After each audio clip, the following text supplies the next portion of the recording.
Listen, all I gotta say is the one person that like identifies with that right there is Morgan, because she just said I jumped out of the bath just for this. That was her like getting out of the bath, getting ready to go. What's up, fellas? Not much, man. Oh man, I don't know why it seems like this week it's been so long, man. It seems like it's been so long since the last time that we got on together, man. I don't know why it seems like this week is longer than the previous weeks, but it seems like it's been longer. Maybe it's just me. It absolutely does. But does that mean you're going to do it more than once now? Say that again? You got to go more than once a week now? Is that what you're saying? Well, I mean, that would be nice, you know. But I don't know how the wife would feel about it, because I'm up here. When I'm up here, we're up here. So I don't know. But it would be nice. More would be more. You know what I'm saying? More is better, I guess. More is better. Yeah, unless it's drama or crime, but anything else, like it depends on why the crying or drama is going on. Because sometimes that's better. It's good to laugh at. Yeah, it's crazy, man. I was looking at my feed, like on my feed, on my Instagram feeds and all that stuff. I noticed that a lot of my stuff is like violence and these people dying and all that stuff. I don't know why. Maybe because I see, if you see a video or something and you watch it for a certain amount of time, then all the rest of it just starts shooting you all kind of stuff that's similar to that. So I was watching one, and it was one with the police guy that shot at somebody because an acorn hit his car or something like that, and somebody shot him, so he shot up everything. And I was like, what? So then it led to another thing, but it was crazy, man. That guy let off like 14 shots, bro, for no reason. Because an acorn fell on his car or fell on him or something, and he thought somebody was shooting at him. So he shot at his own car that had somebody that he arrested in handcuffs in the car because he thought they were shooting at him. And he was all over the place, tucking and rolling and doing everything. What does that remind you of, though? That's a straight up 80s police academy movie right PTSD there. Acorn hits the car and he just starts shooting everywhere. You can see that in those old movies. If you're that short guy that would come around the corner with his gun held real high. Yeah. If you're that scared to be out there, you don't need to be out there, man. Like, you don't need to be out there if you're that scary. Because that's crazy. That's embarrassing. No, Julie. That's right, Julie. Always got to put it on the big screen. Yeah. What's up, Julie? What's up, Will? How you doing, man? Love to see y'all come, man. It makes me feel good, man, when I see these repeat fans coming in. Here's your answer. There's your answer. On the last side.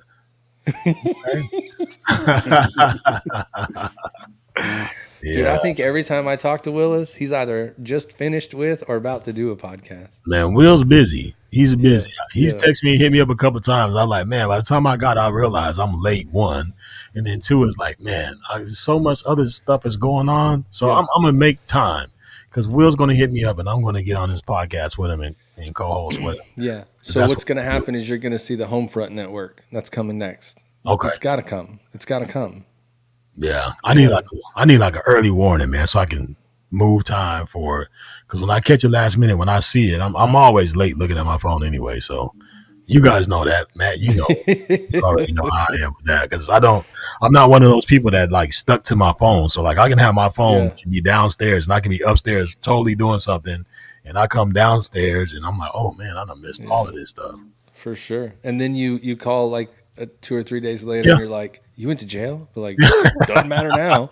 You didn't even answer the phone. Yeah. So I thought it would be better. With the Apple Watch thing. But as you can see, I don't even have that on because it's on the charger and I forget that it's on the charger. I think it depends on the day of the week if I put the watch on too. I've noticed here lately I don't put it on as much.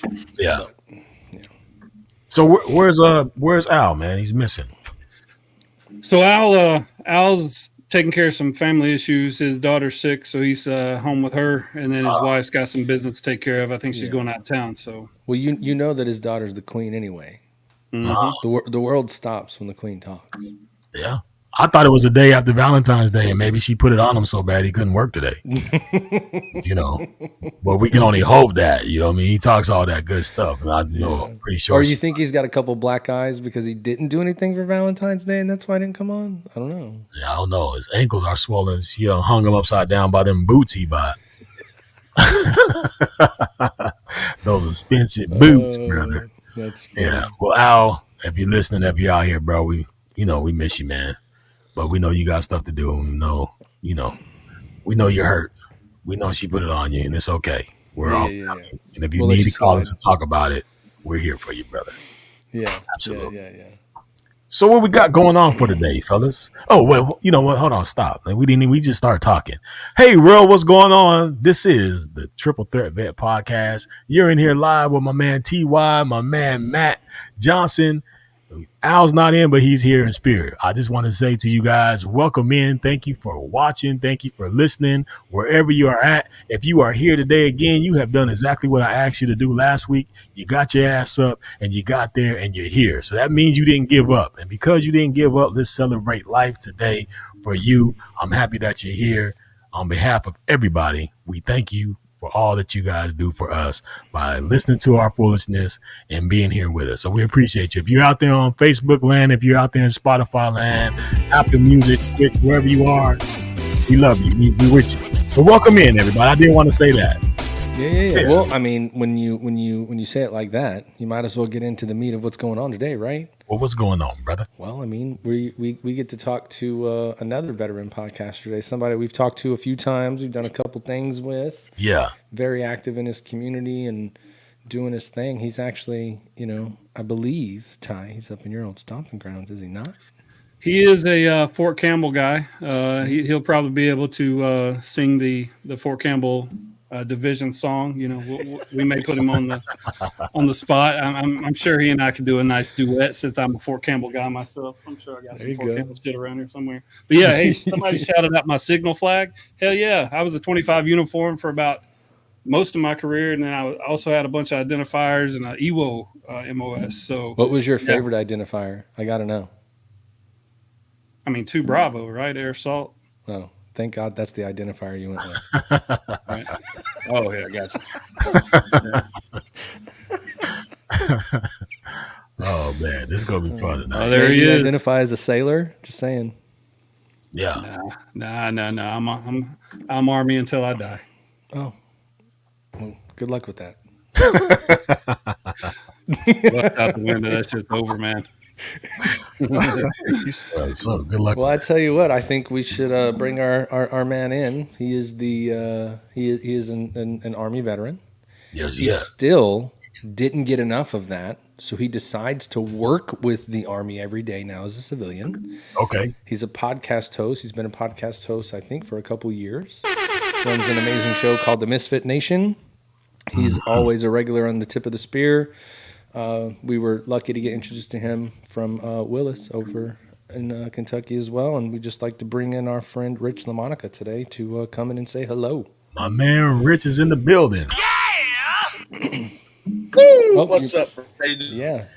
So we're rescheduled, right? So if everybody remembers, we were going to have Rich on a while back, but then this thing called a tornado hit Kentucky, and he decided he needed to do the regular thing we do. He had to go help and get things cleaned up. So I would like to ask you, how are things going up there since that? Has it gotten a lot better?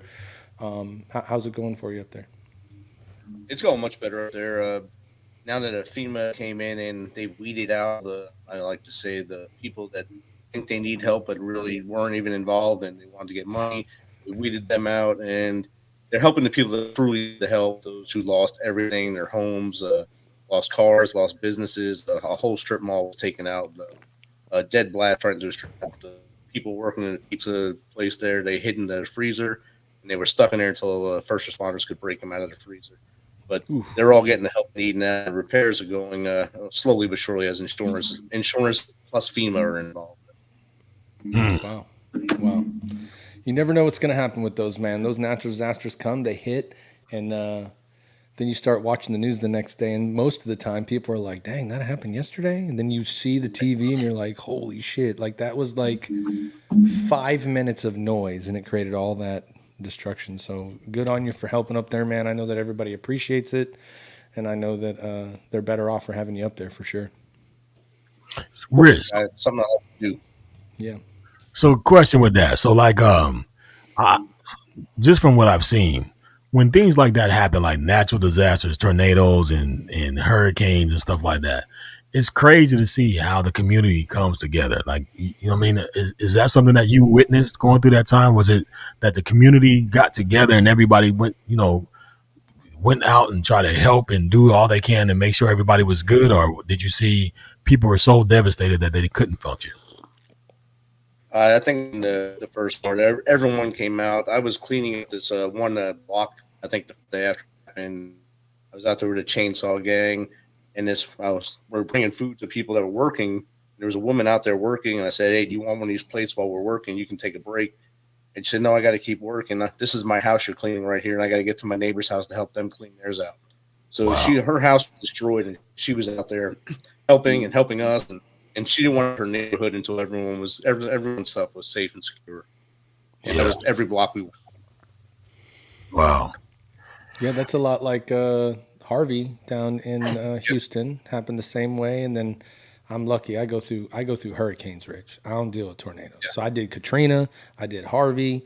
That's how I work. And you see the same thing. Everybody's coming out, and they had people in boats, and people were helping people come out of homes and gutting homes and all that stuff. So you're right, Scott. It takes sometimes those moments to let everybody know that we are still here for each other, right? Like, Yeah. help you. And it sucks sometimes that it takes you seeing someone's house is gone to be like, oh, I should probably really help them now. Yeah. Although we argued about the property line the other day, I don't think that Right. exists anymore. So we're probably going to try and figure it out. But it's good to see that people come together. Yeah, always. I've happened to be since I've been here, I've seen all of them. So when I was in Colorado, which probably sounds funny, we had tornadoes, big ones. We had at one time, I can't remember what year it was, but we had like 5 tornadoes touch down at one time. And it was like the tornado like tore down Monaco Street. So you see like these big old trees that were uprooted and in people's houses, and it was just crazy. So I've seen the destruction from tornadoes. I've seen the flooding here in Houston. I've seen the blizzards between Colorado and Chicago. You know what I mean? So I've seen all of these things. I've been inside of those. When I was in DC, man, we were in I guess you would say it was a tropical storm, and we're standing outside like trying to do a funeral, and the rain is coming down so hard. It's coming down at an angle. Our Dixie cups were filled with water. All of our uniforms are just falling apart because they were soaking wet, and we were standing outside waiting for them to bring the body out from the church. And I was like, man, this is crazy. So I've been through some crazy times and some crazy situations, but it is pretty amazing how you see people draw together and pull together to help.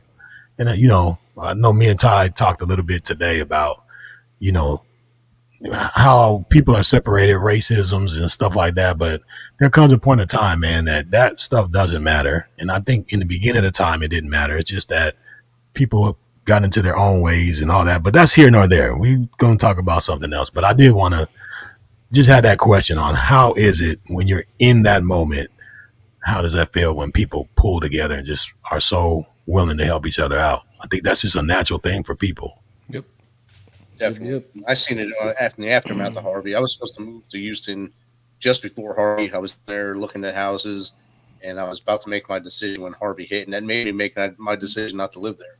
But I went back down there. With my job, the mission continues, and we went out down there. We helped beautify one of the high schools there, and a whole neighborhood. We went around cleaning up and painting benches and making the people feel more welcome at home. So it's a great feeling if you can just jump and help anybody. Yeah. For sure. Yeah. Well, so Rich, tell us a little bit about you, man. I know we said in the beginning you're an Army veteran. Tell us a little about where you grew up, where you're from, what got you to join the Army, and a little bit about your Army career. All right. So I'm currently living in Clarksville, Tennessee, like I said earlier, right outside the great 101st Airborne Division at Fort Campbell. Joined the Army in 1993 after growing up in Jersey. I was the youngest of four children. We grew up in a railroad-style apartment where basically every room touched each other. There was no hallways, so that means no privacy, nothing like that. And I was in a room with 3 boys, the youngest of 3, so you learn how to fight real quick, learn how to take a beating, especially being the youngest and the smallest. Until my brother went in the Navy, I didn't know what a full plate of food was. And when he went in the Navy, he only got food, eat more, so it felt a lot better. But I think for my first time, I'd sit with my dad looking at our little 13 to 15-inch TV at the time. And there was always something with war on TV. It was probably either the Middle East or maybe the end of Vietnam. And I would say, I'm going to join the Army too. And my dad said, yeah, whatever. And I went to my first high school. I got kicked out. And I went to probably the worst high school in the city. Dickinson High School, all I did was I'm going to go in the Army classes. So all the shop classes, graphic arts, and anything that didn't take any real brain matter. And between junior and senior year, I was too young to join the Army on my own. So I had to go home and ask Dad. I was only 16 at the time, 17, going to be 17. Hey, Dad, just sign this paper, this waiver, so I can go to basic training between junior and senior year. He said, no, enough of us have been in the military. You're going to go to college. That's going to be a problem. I have no classes that I can take. I have no classes that I took to go to college. So you'll figure it out.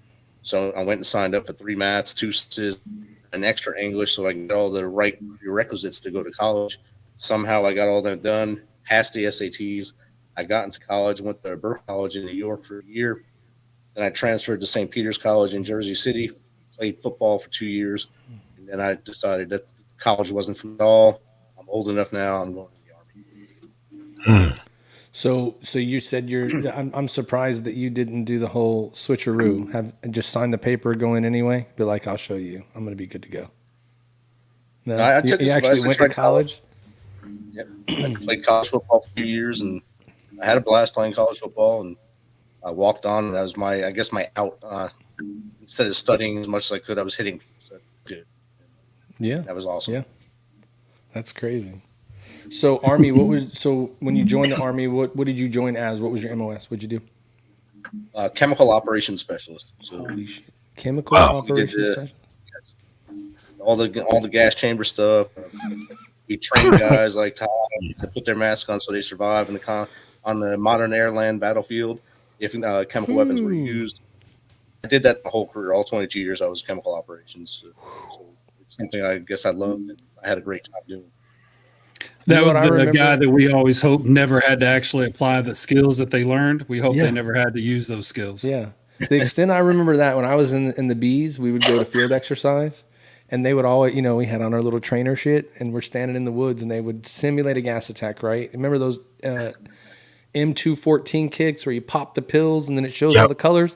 Well, they would pop the pills and someone would be looking at it. And I remember standing there and I had just made like E3. So we're standing in a row playing war and they popped the kit and it was training. So the guy was like, oh, it's inconclusive. Tell Joe over there to take his mask off. And everybody kind of looked at him. He's like, yeah, take it off. And they're like, why? He goes, well, he's the lowest ranking guy. Have him take it off. If he falls over, then we'll just keep him on for a little bit longer. And if he doesn't, we'll keep moving. And everybody was like, is that for real? Like, serious? Like, we're just training, right? They're like, yeah, we're just training. I was like, I gotta get promoted as fast as I can. I don't need to be the lowest guy in the line, dude. They're like, just pull it off real quick. Tell us if you smell anything. Yeah. I remember going to that gas chamber thing. Mission essential, so it's not the lowest rank. Least mission essential, so the lieutenant can do it. Oh, yeah. Well, in our situation, it was, just have him. He just got here. He probably don't know shit anyway. It's all good. It is. Shit's crazy. Yeah, I understand that whole tear gas thing is so that to teach you to trust your equipment, but that I don't know, man. I think I could have dealt without that. That was horrible. What were you? Were you a crier or a snotter, Scott? When you went through the when I went, so this is the thing. I told you when I was in boot camp, I tried to play the difficult guy role for the longest time. So I tried to put that tough guy thing on. So by the time we got to the gas chamber, it's like, okay, they had the fan blowing in there and they popped the thing and you see the little smoke coming up and all that stuff. So they were letting people go out. Like they tell people like, all right, go ahead, take your mask off, take a deep breath. They take their mask off and start coughing. And then they exit out to the right. And then here I am. I'm like, there's like 3 people left in there. So, we're in there and all that smoke is in there real good now. So they let the other 2 people go and I'm the last one in there. So they're like, all right, badass, take your take your gas mask off. So I'm like, man, I take it off and I take the first sniff and I'm like, oh, and I'm ready to go. I'm like trying to get out of there. Like, no, you can't go out of here. They asked me to say something, to recite something, but I'm like, I can't remember. I can't think anything. I can't think. I'm just trying to get out of there. So I try to break for the door. They're holding me back. I'm trying to break for it. So by the time I came out of there, man, I had stuff coming out my nose, out my mouth. My eyes were burning. I ran all the way past the little water part that you're supposed to put on your face. I just ran outside. I was just trying to get some air, and that just made it worse. So, yeah, whatever crud that you have in boot camp, whatever that cold crud stuff you have, you snot it and spit and all that stuff came out. You were good after that. Gas mask cures all, bro. Like, you remember when you would go into the gas chambers and you always had to have a partner, right? So you would stand in there and they throw the tabs in and it comes up. And they're like, okay, when you get in there, both of you got to take your canister off. And then you got to put your canister on the other person, right? Dude, you know, when you've got guys that have been there for a long time and they kind of are used to it, you would see the new guys in there. The guy would take his canister off and the new guy's like, I got to do this right.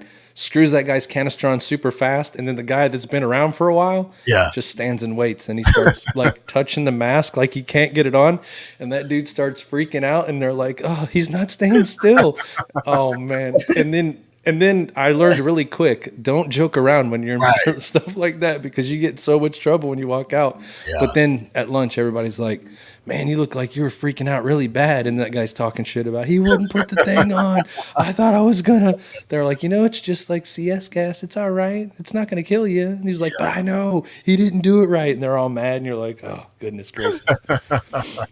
Or the guy that's done it so many times, like he just walks in, pulls his mask off, breathes for like 2 or 3 minutes and walks out. I'd imagine, Rich, that was you.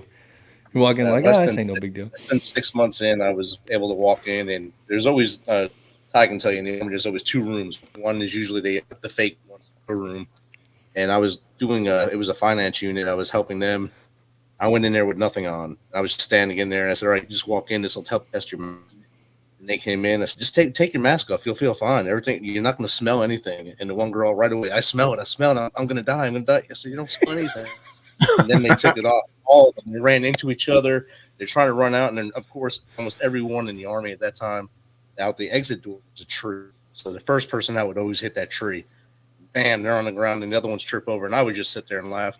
And then after I was done, I'd go to the DFAC and sit in those clothes, all that stuff on me, and just eat like nothing's going on. Everyone around me is crying and snotting up, and I'd go right back to work. Oh man, yeah, dude, those are the worst days. Because there's some guys that are like, oh, we got to do this again.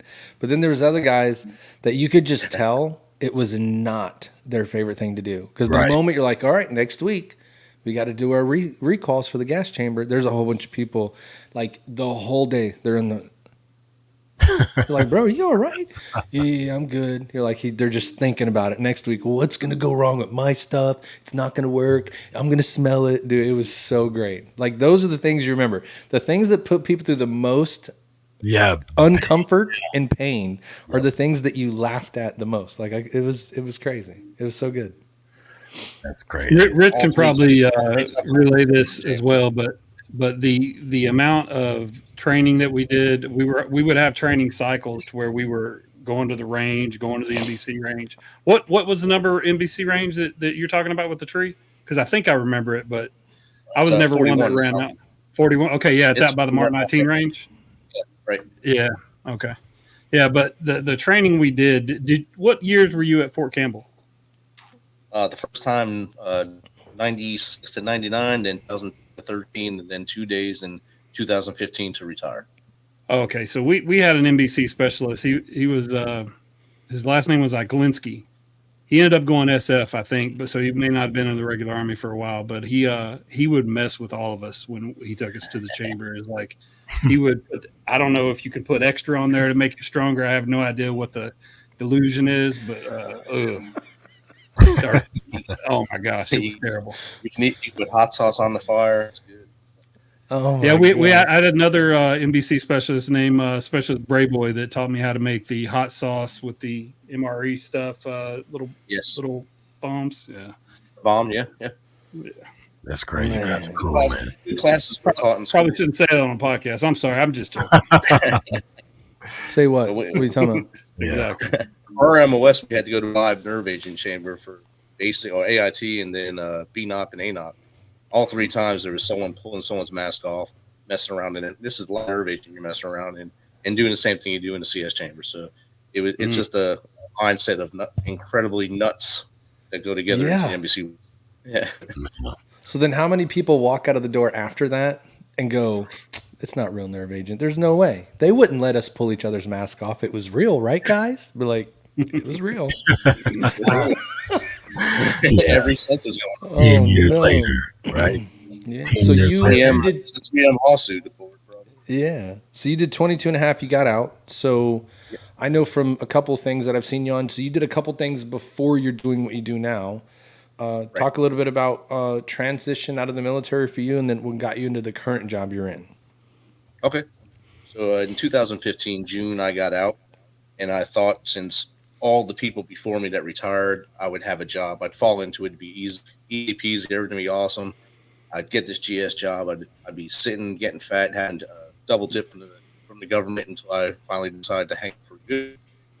But the problem was, after 20 years of being at war, there's a lot of people that weren't leaving those GS jobs, so they weren't really there anymore. So all of them got filled by the people before me were still filled. Nothing was there. So I took a whole year of just me looking for jobs and basically sitting in my house tracking with my dogs and filling out applications, getting on USA Jobs, doing stuff, and then reflecting on things and getting down on myself, saying, "What's wrong with me? What did I do wrong not to get a job, and why is no one hiring me?" Then I went on a retreat with me and my wife with Chris Cott Frog Foundation, and the lady that was our host, she's like, "Are you looking for a job?" I said, "Yes." So we'll contact this organization. It's the mission continues, and they're based out of St. Louis. So I contacted them. They gave me a fellowship where basically I go and volunteer in my local community for 6 months, and my goes to cross to work with. And while I was there, I was still looking for jobs. And so this is about halfway through that year. And then I applied for a job up in Washington, D.C. with the Department of Homeland Security Emergency Management for the city of Washington, D.C., or the state of District of Columbia there. I drove from Tennessee up there, 11 hours for the job, and I went through the interview, and the guy's like, "Well, I don't like the college you went to, so we'll think about it, but I don't know." So I started driving back. I was going to stop at my aunt's house in West Virginia, and the guy who was my mentor with the Mission Continues called me. He said, "How you doing? Some good. I just left an interview." He said, "You don't want that job." I said, "I'm pretty sure I do. I drove 11 hours to get this job." He said, "No, you don't want that job. When you get to a stopping point, fill out this application." So I filled out an application. I didn't think anything about it. I went on a retreat with the Wounded Warrior Project and one of those outreach ones down in Mississippi with my wife, and I get a call saying, "Hey, you got an interview on Friday." I get home Thursday night from Mississippi. I don't have a suit prepared, so I drive from Tennessee to St. Louis. I get out there for an interview. They say, "Oh, let's get pizza." I said, "Okay." So I went out with the whole team. We had pizza. I went back and said, "Okay, what salary do you want?" I told them. I said, "Awesome." And they called me back as your second interview. Bam. So exactly 1 year from the day I retired, I got hired at the Mission Continues. I was off the bench, and my wife was very happy not to have me in the house anymore, not drinking beer on the couch with the dogs. I stayed there for 2 years, mostly because I didn't want to become that veteran statistic at 1 year. Most of us get tired of a job, so within the first year, we say, "I'm going to try something different," or "I Yep. don't like who I'm working with, I'm going to leave." So I stayed for 2 years, and my former first sergeant, he was working on Fort Campbell with at that time was counter ID. He said, "Hey, do you want a job with us?" I said, "Yes."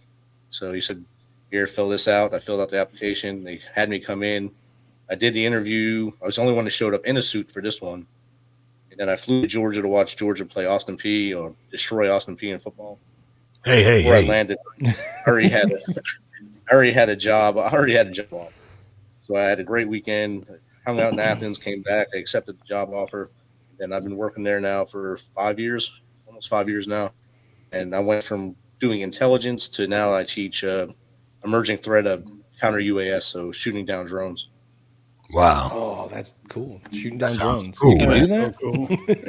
Yeah. You get to do some cool stuff. That's awesome. Man. So My, how is it for you to be like back with like active duty army, seeing them going around, a lot of times us older guys see those guys and we're like, oh, those guys have no idea what it means to do hard shit. And then you watch them, like, do you see the same kind of stuff that we came up in? What's the picture like for you on the civilian side versus being in? So I tell a lot of people when I'm up on the podium teaching or I'm in front of a class teaching, I look out there, I see the same kids that I served with out there still. They're doing the same stupid stuff that we did. Every face, like I can relate to someone I served. So that's this guy, that's this guy. And then I go back into our office, and it's all retired dudes in our office, 3 7s and a sergeant major. So we just go, it's like sitting in the locker room all day talking with each other, just talking crap all day about people. Then there's some things that throw you off, like the frosted tips in guys' hair, or maybe their nails being done and manicured, or some of them just not doing anything that we did, or no NCO showing up to a class. That's not something that ever happened when I was in. NCO was always with your soldiers. But like this last 2 weeks now and 2 more weeks up here in Indiana, I'm in the field with these guys on hotel. When I go out there with them, I train them before they go out, and then we go out there and we're flying against them to see how they react. So I can harass them as much as I want. Then I go back to the hotel and hang out. So I can see them in the suck, and then see them have to transition back in GSA, go back to the hotel for the night. I refit and go back out and do it again. It's great to have that purpose again and be back in the fight and see it, but be able to disconnect every night. Yeah, that's cool. I got a question for that. So, Rich, are you running from the police? No, I'm not running from the police. Not right now. Are you about to do something? You about to do something crazy?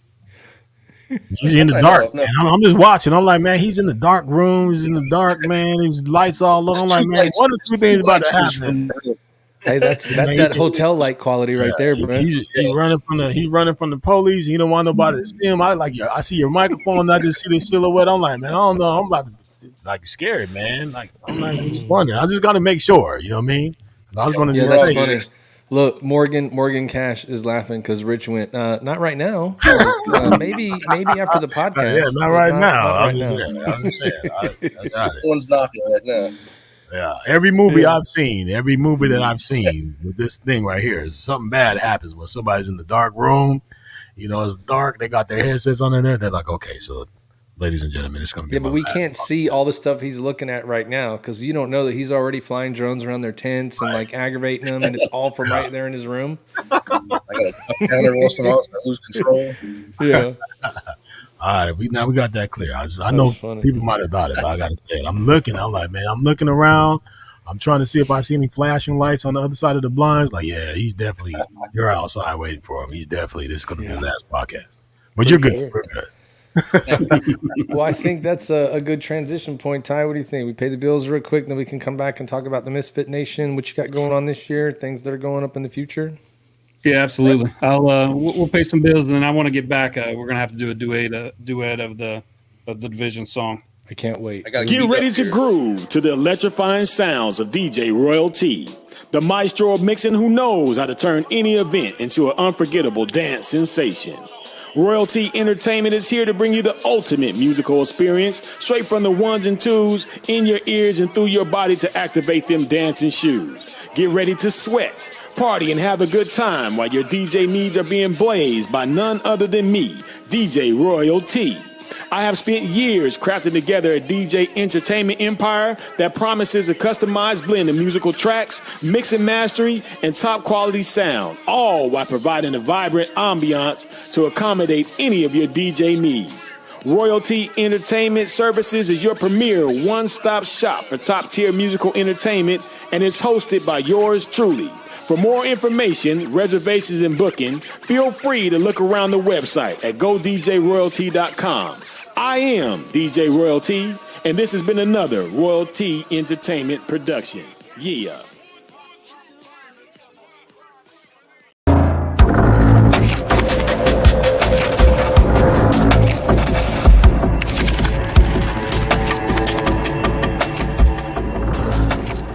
Gear up in style wearing Got Your Six apparel.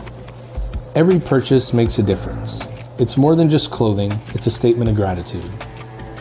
Upgrade without breaking the bank. Discover cost-effective, high-quality clothing made in the USA. Each shirt is handcrafted by our team in the great state of Texas and shipped for free to your front door. Got Your Six is where quality meets purpose. We're a small veteran-owned business that takes pride in the mission and the value of our products. Join us in growing a community, supporting our heroes, veterans, and first responders by wearing a custom design. I thought you'd never ask. Visit sameflagsameoath.com and use the code TRIPLETHREAT for 10% off. Follow us on all social media platforms for any upcoming releases or events, and you can reach out to us with questions anytime. We are here to support our brothers and sisters.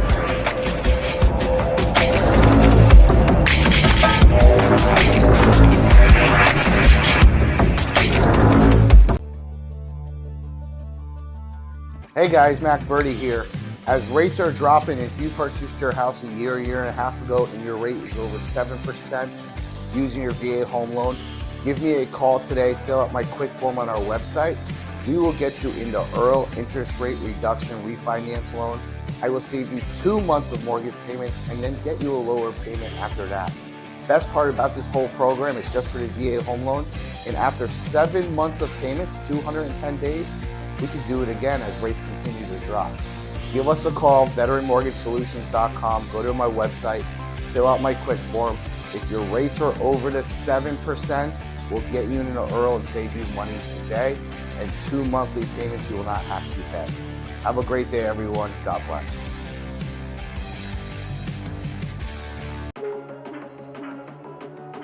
Project Zero is a registered 501c3 with a mission to transform veteran and first responder well-being through a total wellness approach that addresses your mental, physical, and social wellness.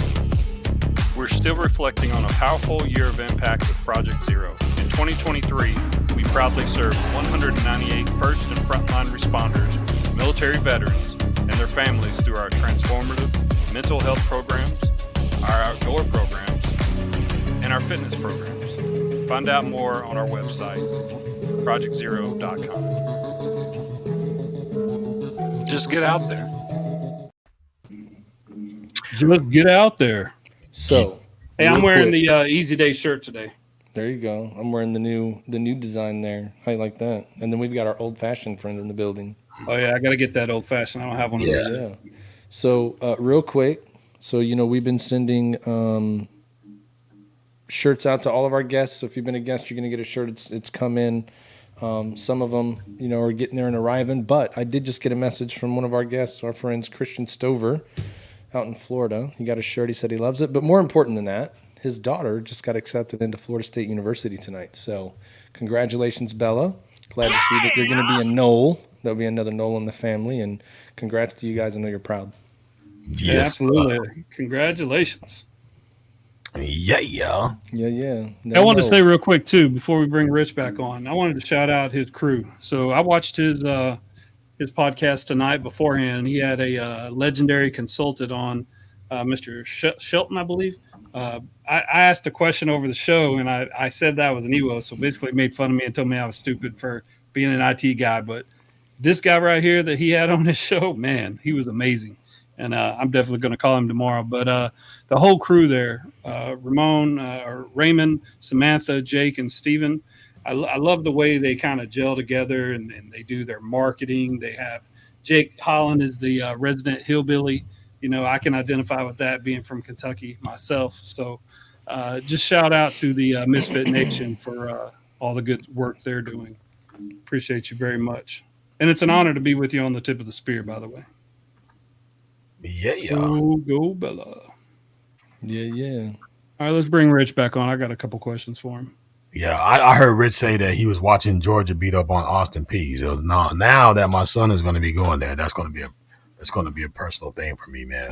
I didn't know that they played them teams. That's going to be tough, but I'm rooting for him, man. I'm rooting for him. Oh yeah, that's like game 1 or game 2, right? It's going to be a different kind of hurt because they're going to get their ass beat every time they go to Athens, or you think they have a chance? I'm gonna say this, man. Whenever you have a Blake in the building, I'm going to say you have a chance. Okay. But I will say, because Georgia is a powerhouse, it's going to be tough. I think it's going to be eye-opening, that college experience, being able to play some of these big power teams. But we'll see. I mean, Georgia had to start somewhere, so I don't believe it's going to happen overnight. But I'm expecting big things for them. But I don't.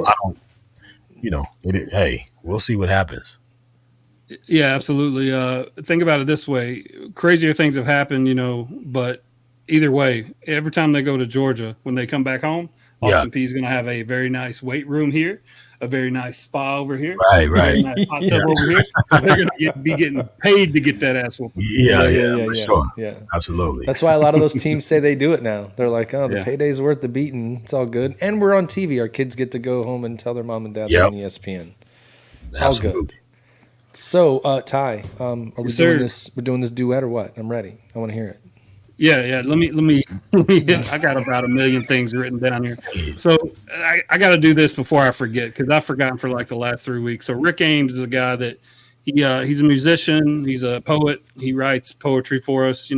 He is always on tip. He's always watching Tip of the Spear, always watching MisFit, always watching Willis on his podcast. He watches us too. He sent us a poem the other day, about a month ago. I want to read it real quick before we get back with Rich. Sorry, Rich.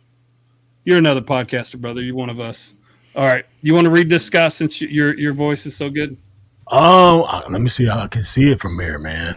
And I got you, dude. I got you. Yeah. This morning, the sky is red, white, and blue. It's that way for all that you do, whether it's past, present, or 100 years ago. If you have served, you have paid a toll. You have crawled through trenches, slept on the ground, listening for footsteps or any small sound. For the battles you have seen, the demons you fight, there isn't many peaceful nights. If you ever feel like you're losing your grip, always remember we have your six. Call me anytime, night or day, because inside of you is that red, white, and blue light. Rick Ames, 25 October 23. Thanks, buddy. Appreciate you when you putting those in. I'm Rick Ames, bitch. Fuck your couch. There you go. All right, so now on to the duet and go. What you got? You got the music, Rich? How are you muted? You're muted. Our strength and courage strikes the spark that will always make men free. Assault right down through the skies of blue. Keep your eye on the job to be done. We're the soldiers of the 101st. We'll fight till the battle's won. Air assault.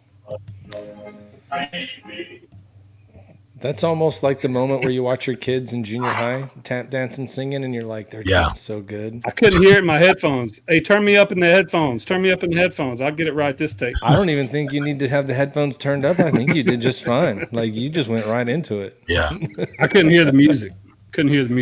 Yeah. I think I was off of it. But yeah, air assault, Rich, man. Hey, let me just say this. I appreciate you more so than most people just because you spent so much time at Fort Campbell.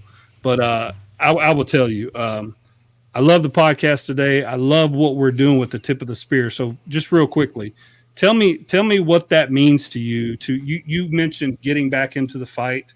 I have that same problem. I hate working from home. I want to go somewhere and get back into the, fight. But how is it feel to you to have this network that David Willis has kind of put together with us here in Texas, you where you're at, him in Louisville, and all around? What does that make you feel like? Can't hear you, buddy. Yeah, you're Willis came in running hot. There you go. And from the day I talked to him, it's like before he, I guess, went live, me and him talked on my platform just so he can see how the buttonology worked and all that stuff. And his motivation is awesome to get veterans together, to help each other. And I do anything I can to help our brothers and sisters. And I was able to help him, get him going. And then the Tip of the Spear, man, just sitting there with you guys. It's just like I said earlier, like my office, sitting in the locker room.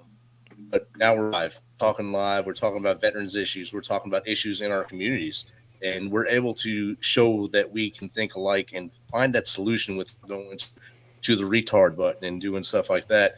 And we can find a common place to make our communities better. And I think that the purpose of that is all.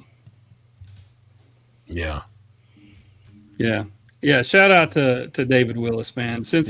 We started this podcast with Matt and Scott and Al and I, and we really had no idea what we were going to get into other than Matt had already kind of done a podcast. But the brotherhood and the people we've met, the comments we get, it's just been amazing. So you as a podcaster yourself, I just wanted to touch on that because that's been the most fulfilling thing for me, at least. Yeah.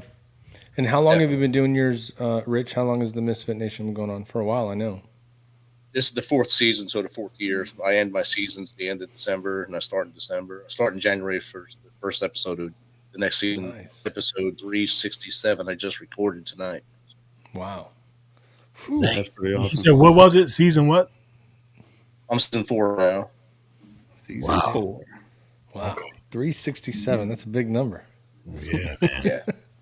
So tell me My what second got you into doing it though in the beginning? Why did you start doing it? Because really, I don't know, 3-4 years ago is when you started to see that stuff come around, and it really wasn't as big as it is now. What got you into doing it so long ago, I guess you would say? I had just finished my master's degree with Georgetown, and I figured I had about 8 hours left in my week that were not accounted for at the time. So I just started messing around, seeing stuff, and seeing what I can do. And I said, I can start a podcast. If Joe Rogan can do it, he's a comedian, I can do it. Yeah. I can do it. I won't make the money he does, but I'll do it. Yeah. So I started researching mics and listening to other podcasts. I asked my soldiers, can I use the name? They said, yeah, you can use the name. So that's where MisFits was a platoon in Afghanistan, and this just became the MisFit Nation. And I kept that, made the logo. One of my guests' niece actually made my logo for me in Canada. They did a little PNG for me, made the logo and all that stuff. So it was awesome. And it just blew up. My first few episodes was just to get veterans on, tell their story. Hey, tell your story, get that pressure off your chest so you stay with us a little longer. And then they said, hey, bro, that's awesome, but we need more stuff. We need to know how to start a business, how to get other tools for mental health than what they're giving us, how to write a book, how to get to Hollywood, all these other questions. I said, challenge accepted.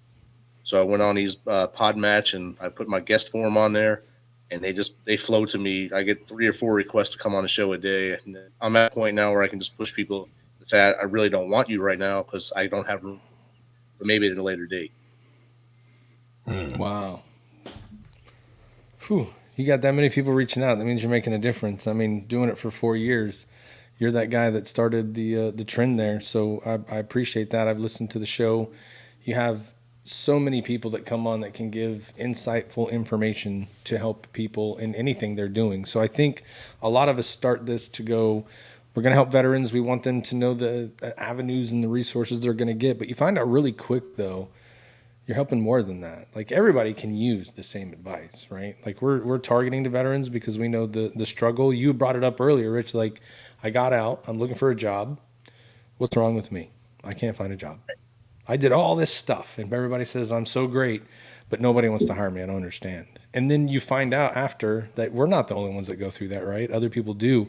So it's just good to give back and give people resources, and in some cases make people laugh, give them that thing to look forward to for the week so they can laugh and have a good time. That's always, a plus as well. But yeah, it's definitely fun. It's a good ride. Yeah. We like to say reach one, teach one on the MisFit Nation. So each episode, if we reach one person, we teach that person, go back to their tribe and do the same thing. And teach them, and that will just grow. It'll network out. And that's the hope for all of our shows. Yeah.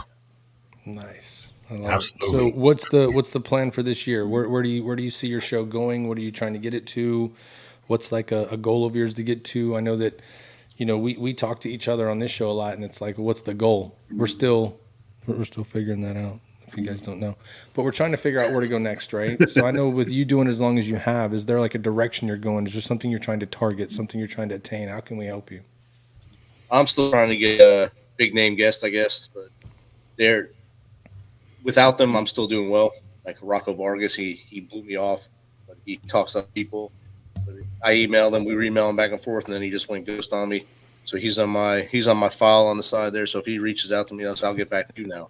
And my goal is to get stories on here. So if people come out and they have an awesome story, especially a veteran calls me up and says, hey, I want to show you coming on. I'll bump somebody to put you on the show if you're a veteran. Last week of May for Memorial Day, I have 5 live shows.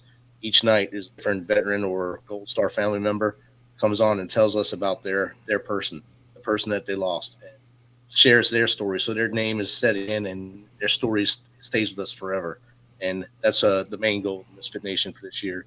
Get the Memorial Day going, and then Veterans Day we do the same thing. But Veterans Day is more for the veteran to tell their own story because they're still with us.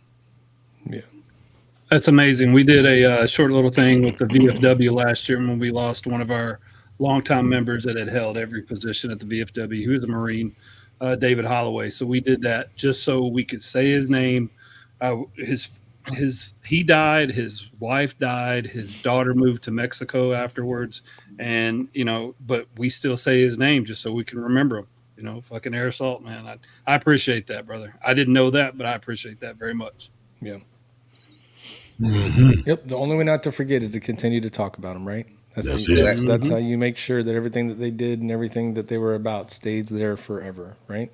That's People right. forget about you when they stop talking about you. So, Yep. I do want to ask 2 more questions before we start turning up the heat on Rich a little bit. They'll be pretty quick. So, all right. So, I really appreciate. I know that I've read on your bio that you're going for your PhD in Homeland Security. Congrats on that. I can't wait till you finish that. I'll be the first one to give you a big congratulations. And then you're working on 2 books. Can you talk about the books right now for a few minutes? I already have 2. I have 2 books out right now. 13-Step Guide to Success came out about the same time the show started, and that was based off every month during COVID. I would write these little cliche things on Facebook. You made it through this level of Jumanji this month. Now we're going into this phase. Can you make it through it? And then in December, I gave 15 tips for people to be better humans. And my daughter looked at me and she said, "Dad, you need to make that into a book." So it's okay, challenge accepted. And I wrote the book. She was my editor because she was already published. So she kicked it back to me many times. We had a lot of good long talks with each other. And that got published. And then in December of 21, so December 21, that got published. And then I finished with the book, Out of the Darkness. And that published September 11th of this past year. That's a book I was working on forever. I'd start and stop. And that's the story of a journey of many people that I served with, combined into different characters. And it shows that journey of how a warrior goes into that mental health phase. How did I get here at the end of my journey? Sitting on top of a mountain, the smoke around them, blood on them, the smells, the hate of war. Where do we go from there? How do we have that soldier when they come back? And that's how the story of the darkness goes. And that book, both are available on Amazon right now. Man, that sounds like a good book. Yeah, I've read the synopsis on. I've not read the book yet, Rich, but I will. That book needs to be made into a movie. I mean, it would be just like that Tuesdays with Maury or for one more day kind of book, kind of small, but it means so much. So thank you very much for doing that. Well, if there was a movie that was going to be like Out of the Darkness, it would be like Rich LaMonica's background right now. Like I could see that being the start of the movie right now. It's like you're in this dark room in this podcast and you're just trying to figure out. And the guy starts reading the story. Right, you start reading it. By the end of it, you're all lit up. The whole room is lit up and everything is right. Yeah, I see it. So I see what you're doing right there, Rich. I'm with you. I'm tracking, brother. I'm tracking. We're working together. I'm on it. I'm watching it. Heck yes. He's just preparing for that hot seat. You saw him stretching just now. He was stretching it out. He was getting ready to go. He was putting that hotel chair back and forth because it needs to get a little work in before Did somebody say hot seat? Somebody did. What? Oh no! Oh, that's the sound. That's the sound of the fireman coming in. Yeah. So, Rich, are you ready for this? Yeah, I'm ready. Okay, I need you to get your stuff ready. I got to do a little costume change real fast because I can't get the heat unless I have my heat hat on.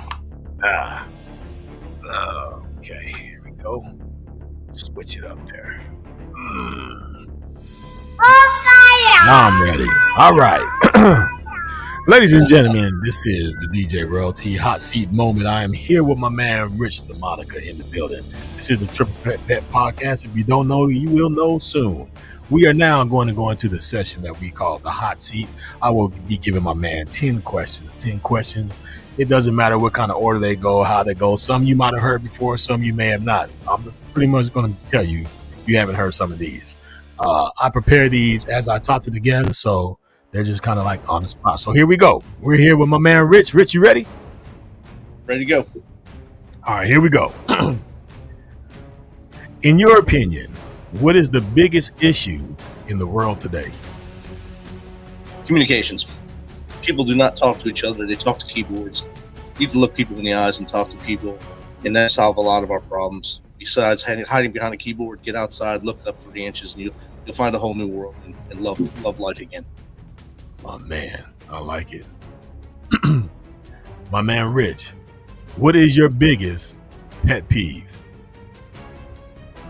People that say they want to help you and don't. They say, I'll do anything for you. And then when you call that favor in, they're not around. Or, oh, yeah, here's someone that can help you instead of me, and you got to pay them to do it. That's not helping me. That's just using words. I like that. My man. Okay. Let's ease it up a little bit. Tell me, what is your favorite childhood memory? Childhood memory, I guess, playing football in concrete, tackle football in the concrete in the middle of the street in Jersey City. No fear, just time out, car's coming, time out, let's go. Yeah, go I remember that. See, were you one of them guys, like, you would make the cars would be first down, like if there was a certain car parked on the street that was the first down, and the tree was first down? Yeah, that's yeah, kids will never know those moments, man. Like, you're looking up for that pass, you run into the back of the car. Yeah, that's my rendition of Ray Lewis hit. Yeah, running into the back of the old car. Oh yeah, because you're definitely going to stop. Your feet going underneath the car. Yeah, you know the good old days, Rich. That's what I'm talking about. Understand it. All right, so now we're on that. We're going to go to the next one. Give me your top 5 movies of all time. No particular order. They don't have to be to your favorite, but here's your top 5 movies of all time. All right, so the one I liked the most when I was growing up was probably Ferris Bueller's Day Off. For number 4, Goodfellas, because I just watched it. Number 1 be Bronx Tale. Okay. American Sniper. And probably Black Hawk Down. My man, those are some good ones. I like those. Okay. This one you may have heard before, but I say it because it means a lot to me, right? It's something I live by. My mom told me when I was a kid, son, you're going to stand for something or you're going to fall for anything. My man, Rich, what do you stand for? Serving my community, living with purpose. So I'm the chapter lead for the Clarksville chapter of the Travis Manion Foundation, and we have a saying, not me, who? That's what I like to live by. If not me, who else is going to do it? So you got to get up, get out, and do something.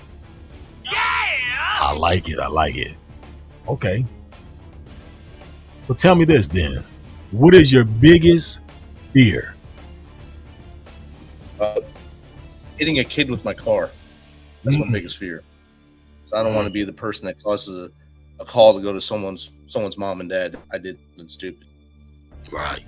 Wow. Okay. Here we go, ladies and gentlemen. We're about to do it. We're going to do it right now because I need to know.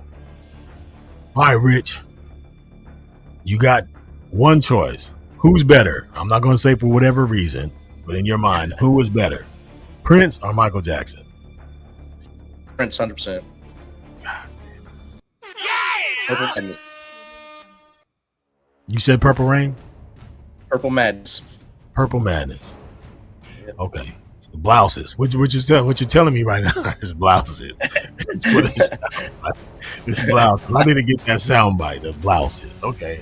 I got it. You know, I can't win them all. You know, I know right now our hero's turn over in his grave right now. He's happy as hell right now. Even though he's sick, I know he's happy as hell right now, but I got it. Okay. I'm just learning the world today. I mean, he says Prince, my man. Okay, here we go. When it's all said and done, Rich, and you're no longer here to have any more input on it, what do you want people to say about you when they speak of your name when you're gone? He was a good guy. You go back to family with Robert De Niro. He wrote 10 Reasons Why I'm a Good Guy. And that's something that I think every one of us need to live for. Have 10 reasons why you're a good guy. And people will roll that off. He was a good guy cause ... And that's what you want to hear. My man.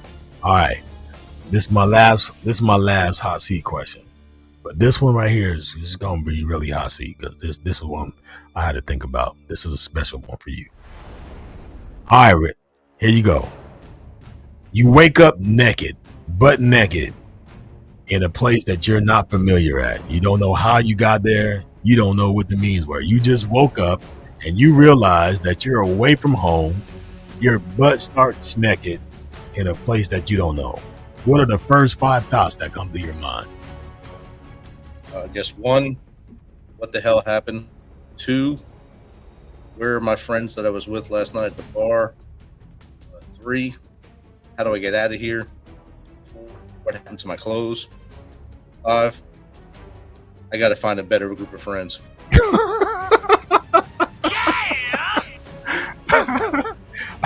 Do you check yourself? Yeah, oh yeah, definitely. I was That's what waiting I was for saying. him. I was waiting for him to say, "Did I have fun doing it? Like, was it a good time?" Right, A right. similar situation happened to me tonight. Mike Tyson lost his belt. For sure. Well, my man Rich, you made it through the hot seat. I appreciate you, man. I appreciate you just being a true sport of the hot seat, man, and answering all the questions. I hope you had some fun with it. I hope it was a little bit, made you think a little bit, but cool, man. That's what I'm talking about. That's what we're here for. Yes, sir. So, by the way, because now we're at that part of the show, I just want to know if we can pull the graphic up to see if I or Julie was right about who won the Super Bowl. Oh, man. Don't be mad. Oh, we got to talk about that. I thought we were going to skip that this time. You know what? One week that I Matt? got one right, dude. I You can't know what it skip is, Matt? This is the thing. I purposely think that there is a voodoo on me on this thing because I've never been this much wrong on football ever. And it seems like everything that I say, the opposite happens no matter how it happens. For one point, I was like, you know what? This is going to be the first time that I said something on the podcast about in reference to football, and then it worked. And then guess what happens? Overtime comes, and I'm like, oh, snap, here we go. And sure enough. Listen, man, it's okay. I told you, to be the champ, you got to beat the champ, right? You just have to do it. They did like everybody does. They were up, and they got comfortable. You can't do that. You can't. Also, you need to throw the tight end the ball a little bit more in San Francisco, and you probably would have fared out a little bit better because he didn't get involved really at all. Now, at some point, they're going to stop Christian McCaffrey, but you have – I don't even remember the tight end's name. I just know he looks like somebody they picked up off the streets of San Francisco before the game, and then they threw him in there. But he's good. But he didn't get – but I think he had 2 catches the whole game. Like, Kansas City made more mistakes in that game than San Francisco. And, it just, to me, I don't want to be that guy, but I'm on the belief that football is rigged, bro. I just don't. I think that was, there's just too much other stuff going on with that, man. Like, only start off when you lose. No, but this is the thing, man. You start off and you come out, you're full fire like that in the Super Bowl. I just don't. Well, you know what? I take that back because I remember when the Broncos played Washington Redskins. And the beginning of that first half of that game was all Broncos. We went into the locker room and came back, and you would have thought that we came out with basketball uniforms on. Yeah, because they're trying not to lose the game. That's what happens. You just got to keep your foot on the gas. Just got to keep your foot on the gas. They could have owned them in that game, but they just But here's the thing. That game, really, nobody was so far ahead that they could have got comfortable, right? You were just waiting for those moments to make a mistake. Patrick Mahomes threw his first interception in the playoffs. Purdy, I don't know who said it. Somebody said it's going to be Purdy. That was the guess last week. It's going to be Purdy this week. Purdy did a good game. He did play decent. But he didn't make any mistakes. You know the turning point was? The turning point was that missed extra point, and then when they punted the ball and it hit the guy's foot, and the kick returner did not fall on the ball. He tried to pick the ball up. That's a no-no. Once something goes wrong in that part of the game, jump on the ball and just reset. Don't try to pick it up and be a hero. I'm just gonna say 3-0 in games that matter. So I'm just saying. My man Dom Nash is in the building. I wish he was in here live to tell you about this football thing because we had our conversations about it, but. I just believe, man. There's some nonsense going. There's some stuff going on, man, right now. I don't know what it is. But I like how you thought we were going to ignore all of that. I thought we were going to skip that segment. Come on, man. No, but I knew that we were. So shout out to Rich LaMonica. It looks like his hotel internet just dropped. So it's great having you on. If you can get back on, we'll see you. But I guess we'll go ahead and go forward with our announcements. Sure. So he was in the hotel. He was on the Wi-Fi. I was wondering. That's why he was in the dark. Yeah, that's why it's so dark. He was in the hotel. If you put a lot of lights on in the hotel, the Wi-Fi goes out, bro. Yeah. He's up doing training in Indiana at Camp Gotcha. Atterbury.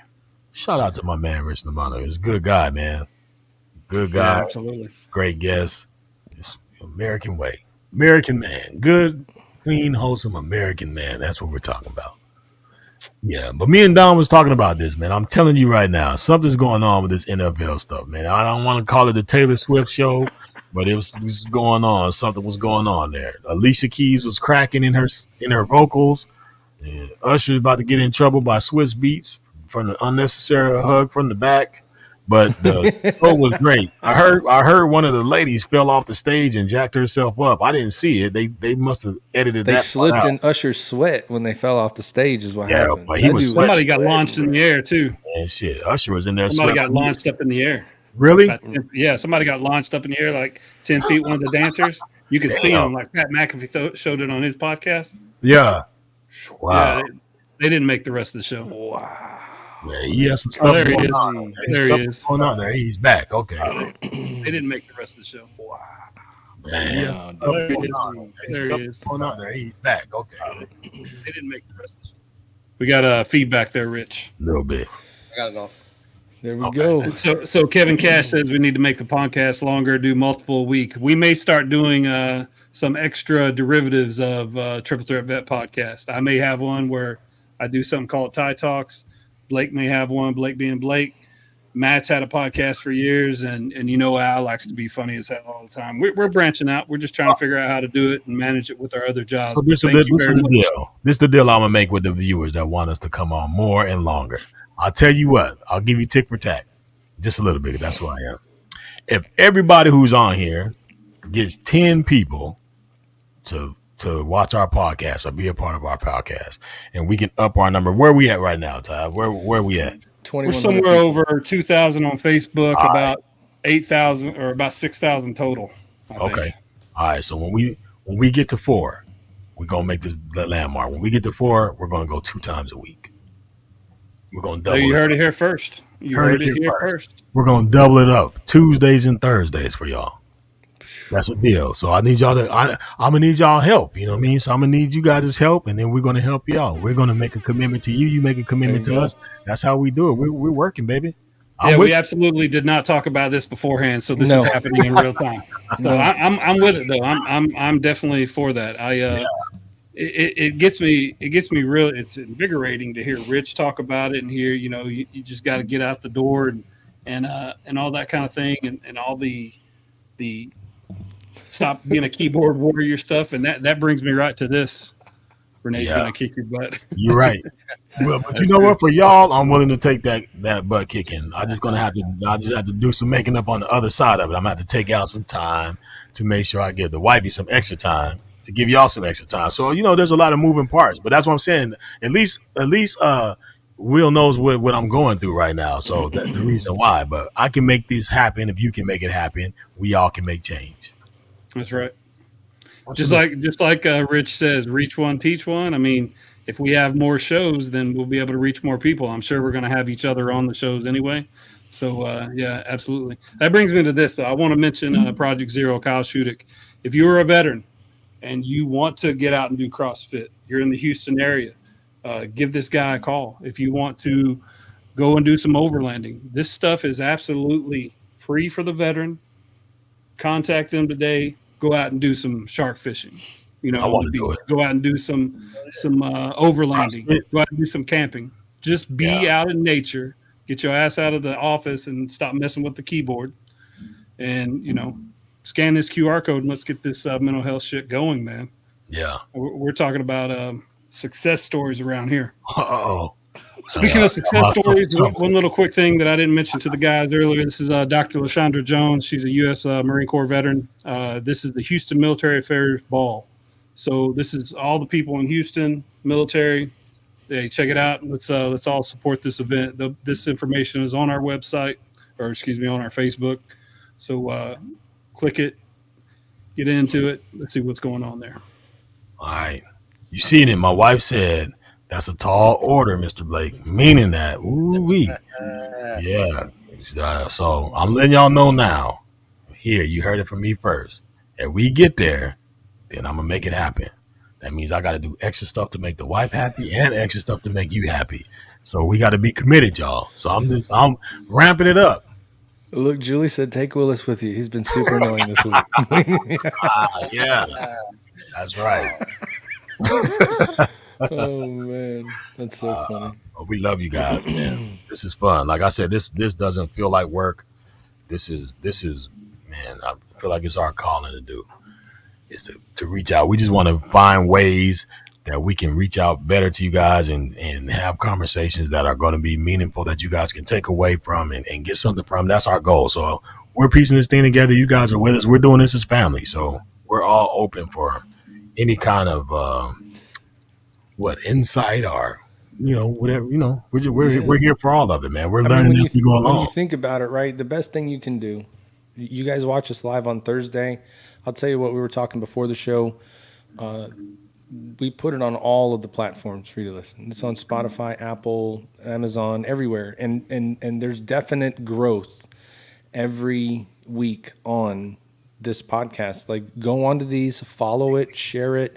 The best way to get people to help, to reach one and teach one, one person a day, whatever it is going to be, share this with people so they can hear it. And then that way it comes back on another end, right? So you can have as many people out there listening all the time as you want, but we all know that sometimes in any of the podcasts we do, it'll be reaching that one person in that one day that's going to help. And so we just appreciate all the support. Keep sharing it. And Scott, thanks for putting this underneath the hot seat again, buddy. Well, you know what? Sometimes you just got to raise the bar, man. But I know if I was going to have to raise the bar with a group of fine gentlemen, I would not have a better choice than to raise the bar with you guys, because I know that we can make it happen. I mean, I think back to when this was just a conversation we were having, like something that we wanted to do. And here we are, 30 something episodes in. 34.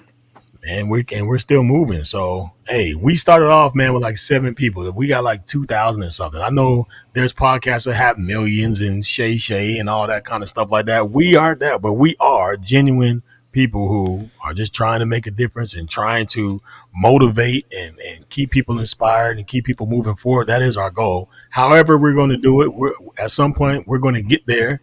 If we've helped one person, I know we have, because we have people that will come back and watch. So if we have people returning back, as long as you guys are, that's a conversation I'm having with you guys, and it's great. So organically grown is how it happened. We don't pay for followers. I'm not saying anybody else out there does and has millions, but I'm just saying. And we've had some amazing people on here, man. I'm telling you, we've had some amazing people. Everybody who's come on. Every time I watch our opening where we put the guests on there, I sit and look at it. I watch the entire thing every time, and I'm like, holy cow, I remember that. Holy cow, I remember that. Holy shit, that was funny. And I can't wait to maybe we get this other guy, or this other guy, or this other group or event. Oh, we're gonna Rick Ames. We're gonna make David Willis grow. He helps us. So we're definitely hey, by the way, though, we're gonna drag him to greatness with us. Rick Ames and Willis, y'all need to connect. If you're doing your concert in Louisville, the man to help you promote it is right up there in your hometown. So they were talking earlier about a music concert going down in the Louisville area. You need to get in touch with him and help you out for sure. Yeah.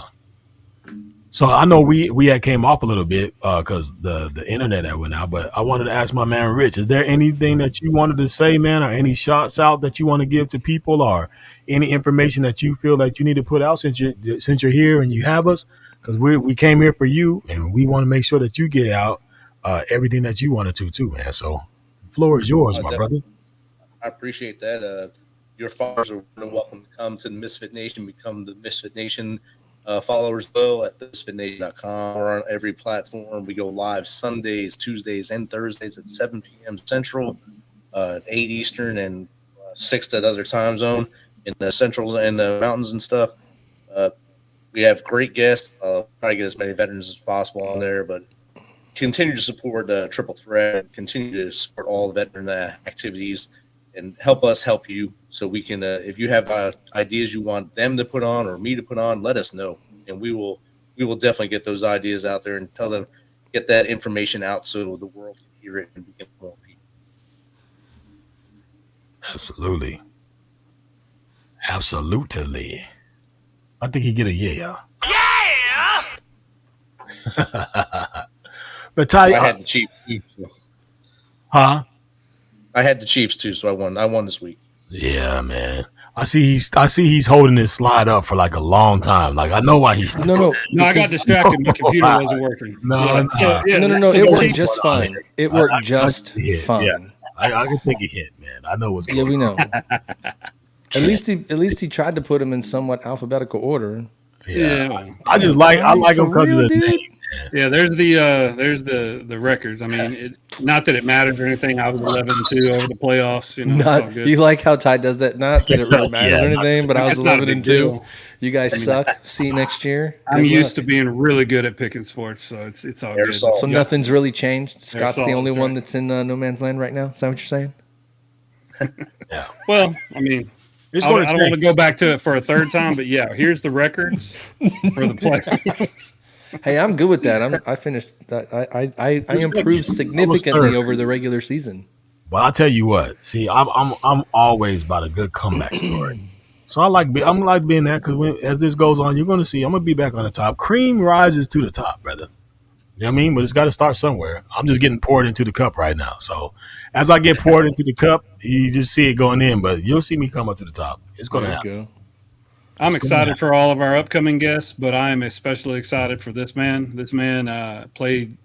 He went to either Fort Campbell High School. I think it was Fort Campbell High School. It might have been Hopkinsville. Then he went to UK. He's an entertainer. He sings. Of course, he plays football.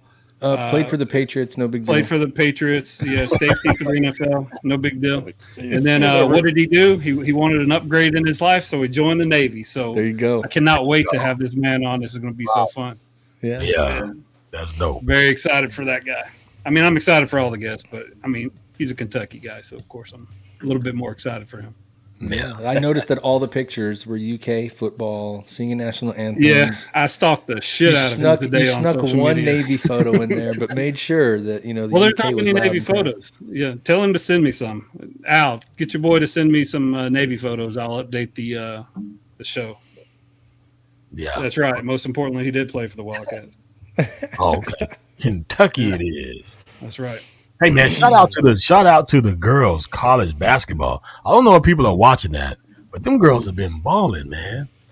I've had a crush on Dawn Staley since she played ball, and Man, now they've she's a been South Carolina balling. coach. Woo. They've Man, been she's balling. awesome. I can tell you that, man. She I runs the sideline.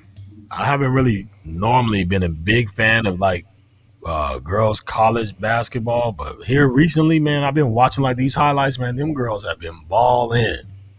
Yeah, they got some shooters out there, man. And so, yeah, shouts out to all the women athletes of the world. You guys are totally stepping your games up. For Let sure. me make sure. Let me look at my notes real quick and make sure that I would be remiss if I didn't ask Rich every question I wanted to. Caitlin Clark just set the women's scoring record tonight. Oh, What was did that? Caitlin Clark set the women's scoring record tonight. Oh, wow. I'm watching the UCLA Colorado game right here. Yeah. Scott. Who's winning right now? It's 46-38 UCLA right now, but it's a good game. Yeah. Good game. So, hey, Rich, I do have a question for you. So, the challenge accepted. So, I am guessing that you're a huge How I Met Your Mother fan. I am as well. Yes. Tell me about the challenge accepted. What do you love about Barney so much? I love that his character is amazing. How they built him, even though it was the polar opposite of his actual reality in life. But he, not the womanizer part of it. And maybe when I was a youth, it was good. But not now. That's not a great thing to do. But everything else, they told him he could do something, that's what he did. I was told I shouldn't go past the master's degree, so I took that as a challenge, applied, and got accepted for a PhD. That's my challenge accepted right now. And right now I'm second portion of my dissertation. Hopefully by the end of this spring semester, I'm up to defending it, and then I'll be fighting to get that the funny hat on. Wow. Nice. That's awesome news, man. Who is the one person that you're excited to say Dr. LaMonica for the first time? So when you walk in and they have to call you doc, you're going to be like, you damn right. My wife. You call me. Call me the doctor of love. Oh, my Mostly goodness. because she supported me through all this journey, so she can be the first Whoa, one to do it. whoa. We have to address this immediately. Rick Ames, don't you live in Kentucky? How can you? Oh man, No. This That's fighting we need, word to, right we need to rectify this. I Read still hate between the Christian Laettner. lines, Rick Ames. I Read still between the hate Christian lines. Laettner. But no, Rich, it's been great having you on. I look forward to doing Tip of the Spear. I look forward to watching the rest of your podcast. Thank you so much for going on. Continued success with all the. We'll definitely be watching ourselves. So continued success for your podcast and your PhD. I look forward to calling you Dr. LaMonica as well. There you Thank go. you. Thank you. And turn some lights on in there, brother. It's too dark up in there, man. Turn some lights on in there. It's about the Turn some brightness music. this room has been the whole time I've been here. So they paid the bill today. Nice. Yeah, this is great.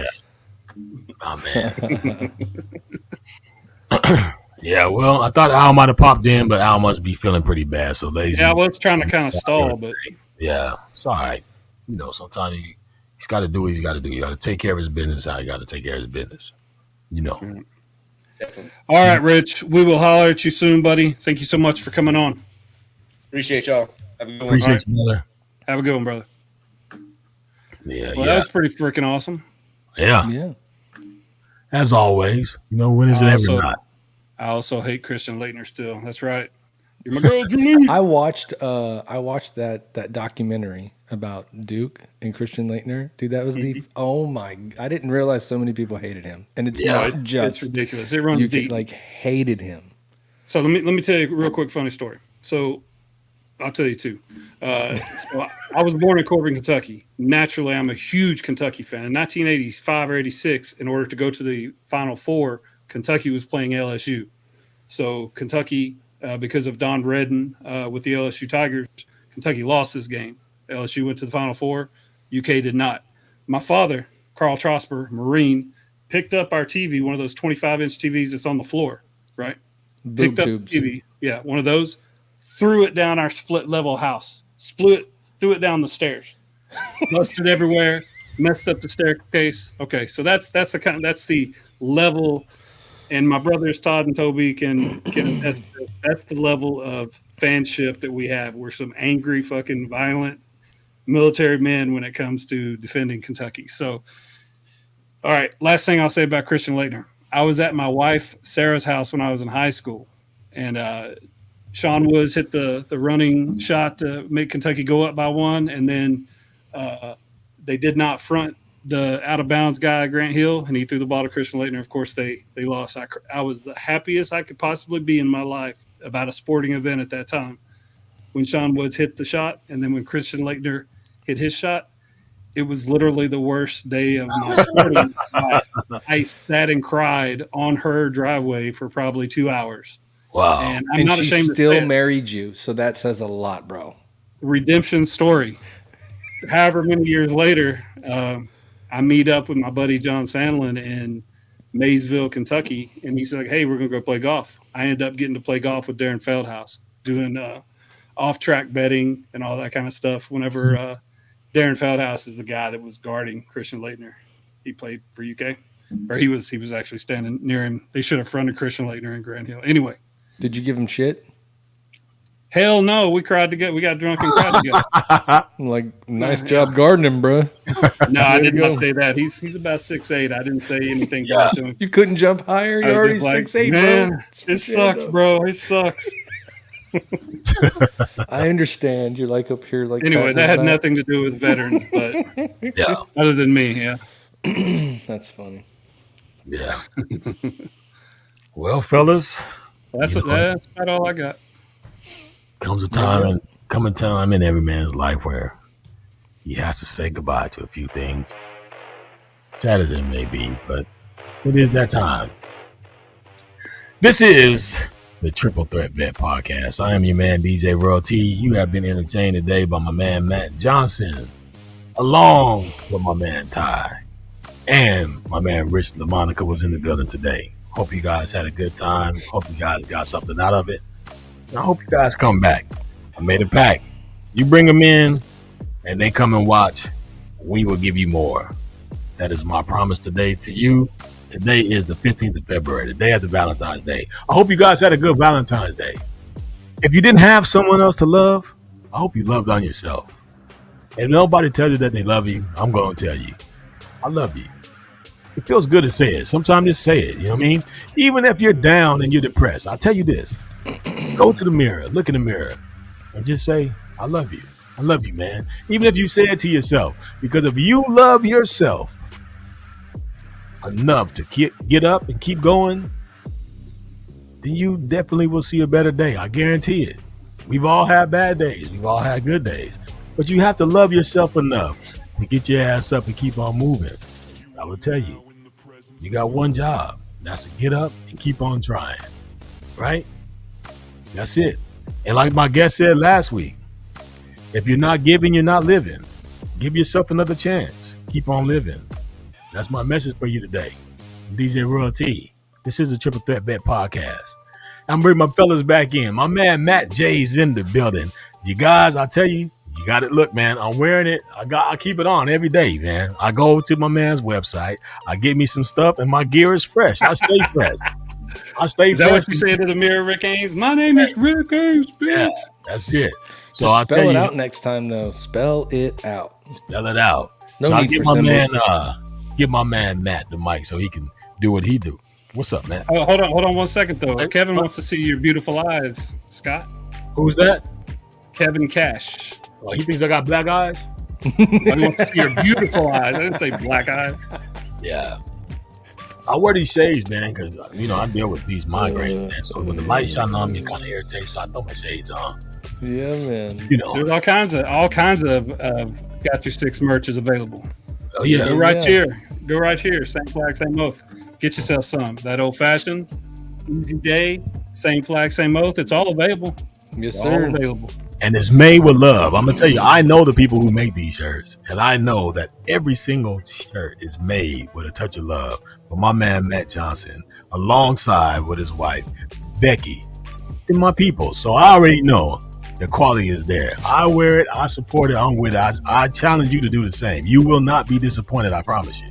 It's probably ridiculous. I've shown Matt a wall of t-shirts that I have, and the only shirts that I wear, because I'm the original brand ambassador, are Got Your Six shirts. These things are comfortable. They so many colors to go with anything. Get you a short set. Let's do this. Yeah. Absolutely. Well, as always, we thank you guys. And we thank everybody that's out there. Ty, yes, is the OG brand ambassador. I think Ty kept us in business for 6 months. I'm not going to lie. But we try to make the best product possible. It's out there. There's some people out there in the room that have bought. We appreciate it. Shout out to the Cashes. Your stuff is on the way. Should be there soon. Willis, you got your shirts coming. By the way, they found them. They're on the way. We got new shirts on the website. We've got sports shirts coming soon. Be ready for that video drop. We're going to do like a commercial on those. We've got whiskey drinking shirts, we have service shirts, we have sweatshirts, we have hoodies, we have hats now. It's all going to be up there. Rep and support. And then don't forget, we have the page of nonprofits where you jump into there, you buy one of those shirts, we give a portion of that back to the nonprofit so they can continue their mission. So anything that we can do to help, we appreciate the support. We love you guys. We'll see you next week. All right. That's my man, Matt. Well, you know what it is. Time to wax some poetic with my man Ty Cobb in the building. Big dog, what you got for the people today? Man, I'm going to tell you this. If we're going to do 2 shows a week, we're definitely going to have to learn how to come out of our shells and get our personalities out there a little bit more. Yeah. Shout out to the Triple Threat Vet Platoon for always showing up and showing out. Appreciate the comments. Appreciate all the likes and comments on the reels that we put out. Y'all are what makes us do this. So just like Rich said, if you can reach one, teach one. Just like Project Zero says, just get out there, man. Love you guys. See you next week. All right. Like I said, I am DJ Royalty. I'm a DJ for real, man. I do this. You know what I mean? So if you're looking for a DJ, call me up. Find me. I'm going to hook you up. We can get it in. All right. But to all you guys out there, man, we love you guys. Thank you guys for coming out. Thank you guys for watching. Thank you guys for being a part of the Triple Threat Vet Podcast family. We love you guys. I'm not going to say too much because I've already touched on it. Love yourself. Love your neighbor. Find your meaning. Find your cause. Wake up, man, and just go for it. Goals are to be made, right? Hurdles are to be jumped. Obstacles are to be overcome. Hills are to be climbed. Challenge yourself. Make yourself better. Be better to somebody else. and live a more prosperous life by doing those things. All right. To all you veterans who are out there, thank you for your service. For all those who support veterans, thank you for your support. And for all you guys who are out there who are being great Americans every single day, we appreciate you. And until next week, we will see you again. All right. This is DJ Royal T. Thank you. I'm out of here. Peace.